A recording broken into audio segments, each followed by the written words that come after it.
Baiklah kawan, kuceritakan padamu soal pertempuranku melawan pohon delima di pekarangan rumahku dan bagaimana akhirnya pohon itu membuatku kena sel, lalu wajib lapor setiap Senin di Polsek Belantik. Selamat siang semua, selamat datang di kelas buku. Nama saya Ria dan kali ini saya akan bahas buku Sirkus Pohon karya Andrea Hirata. Tokoh utama kita kali ini adalah Hop, atau nama lengkapnya Sobrinuddin bin Sobrinuddin. Pekerjaannya badut sirkus. Walaupun pada awal kita pertama kali baca buku ini ya, diperkenalkan Sob ini, dia belum jadi badut sirkus sih. Nah, gimana ceritanya Sob menjadi Hop? Tentu ada kisahnya. Ini berkaitan dengan seorang supir ambulan. Hop ini memiliki ayah yang juga sama seperti ayah-ayah lain di buku-bukunya Andrea Hirata. Serius deh, kesamaan watak ini bikin saya bosen gitu ya sebenarnya. Kalau di buku-buku Andrea Hirata, kenapa sih ayahnya, tokoh ayah itu selalu sifatnya seperti itu gitu. Oke, ibunya Hop ini sudah meninggal. Hop ini memiliki 4 kakak. Yang pertama laki-laki, kerja di kantor eksplorasi PN Timah. Yang kedua laki-laki, bekerja sebagai juru ukur PN Timah. Yang ketiga juga laki-laki, seorang PNS. Nah, yang keempat perempuan yang suka menindas suaminya. Hop punya seorang sahabat yang bernama Taripol, alias Taripol Gelap, alias Taripol Krismon, alias Taripol Mendoza, alias Taripol Mafia. Ya, kenapa namanya banyak? Jadi si Taripol ini adalah seorang residivis kelas teri, tukang tipu, maling speaker musola yang selalu ketahuan pula. Nah, gara-gara si Taripol ini, Hop jadi bisa dibilang sekolahnya jadi berantakan lah gitu. Kisah si Hop ini dimulai saat pertemuannya dengan seorang perempuan yang membuatnya lebih serius dalam mencari pekerjaan. Apa aja deh, pokoknya punya gaji, punya jam kerja, punya seragam, punya mandor yang galak. Pokoknya mandornya harus galak gitu. Itu salah satu syaratnya kalau menurut si Hop. Ya, akhirnya dia mendapatkan pekerjaannya juga ya. Dia menjadi seorang badut di tempat sirkus. Tapi ini tentu saja baru awal dari cerita gitu. Nah, tokoh selanjutnya namanya Tegar, anak seorang pemilik bengkel sepeda. Bapaknya ini nggak beres lah, batak ranjang, hidung belang gitu. Akhirnya orang tuanya kan sering berantem dan kemudian akhirnya bercerai. Nah, karena ayahnya punya perilaku seperti itu, maka nggak heran kalau pernikahan orang tua Tegar pun jadi berantakan. Ayahnya pergi meninggalkan ibunya, dan di gedung pengadilan agama, Tegar ketemu Tara, bidadarinya. Tara adalah putri seorang pemilik sirkus keliling. Kayaknya udah mulai kelihatan nih ya, ada hubungan di antara dua tokoh. Yang tadi Hop, dia kerja di sebuah sirkus. Nah, ini ada Tara. Tara ini adalah anak dari pemilik sirkus gitu.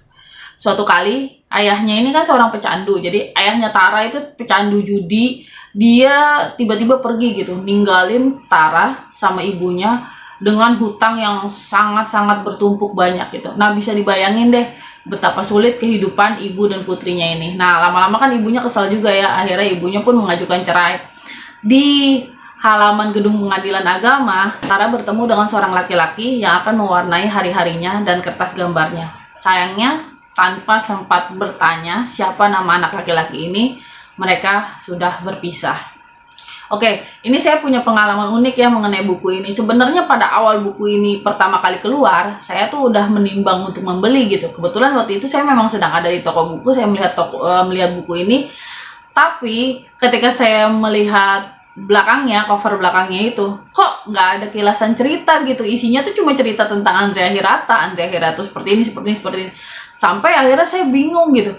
Ini cuma judul doang kan, Sirkus Pohon gitu. Saya juga nggak bisa mencari karena waktu itu benar-benar baru keluar. Saya nggak bisa mencari gitu. Sebenarnya ini tentang apa? Nggak ada, waktu itu belum ada banyak lah di media gitu. Kalau kita browsing misalnya Sirkus Pohon, itu selalu mengenai Andrea Hirata gitu. Sirkus Pohon ini adalah novel keberapa Andrea Hirata. Dan akhirnya saya tidak jadi membelinya.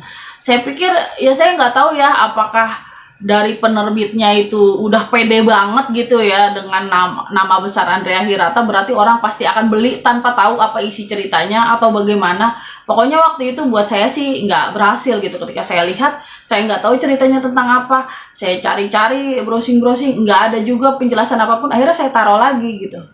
Nah, kenapa akhirnya saya baca buku ini? Ini gara-gara beberapa bulan yang lalu saya menemukan buku ini beredar versi bajakan PDF-nya di internet gitu. Dan itu saya download, kemudian saya baca. Nah, setelah saya mulai baca beberapa bab, nggak salah sampai 5 atau 6 bab saya baca, karena babnya juga dia antara satu bab dengan bab lain itu tidak tebal, hanya beberapa lembar saja. Ketika saya mulai baca dan saya bilang, wah ini ternyata menarik, saya kemudian membeli buku yang aslinya gitu. Jadi seperti itu. Dan saya lihat setelah ini juga memang buku-buku Andrea Hirata seperti itu gitu. Tidak dijelaskan belakangnya. Jadi ketika buku itu pertama kali keluar, pertama kali terbit, kita nggak tahu buku itu tentang apa. Dan itu menurut saya agak, saya mempertanyakan sih apakah ini sebuah strategi marketing yang baik gitu. Karena memang nama Andrea Hirata udah terkenal di Indonesia. Tapi bukan berarti semua orang kenal dan bukan berarti semua orang mau membeli buku hanya karena nama penulisnya itu aja gitu. Oke. Tapi kisah di sini ya, ini kisahnya sama seperti yang kita bayangkan kalau kita dengar kata sirkus ya. Berwarna, penuh, rame gitu, banyak tokoh, banyak cerita, agak berbelit-belit juga, nantinya akan menjurus ke satu muara. Dan seperti khasnya karya-karya Andrea Hirata, selalu penuh humor yang lucu, membuat kita nggak bosan sama cerita. Tapi kalau saya pribadi ya, penokohan itu hal yang lain lagi. Terus terang saya agak bosan dengan karakter yang menurut saya tokohnya kok begitu-begitu aja gitu. Ya tapi karena kisahnya penuh warna dan ya macam-macam, dari mulai mitos, masalah cinta, sampai perpolitikan desa yang ternyata kocak banget.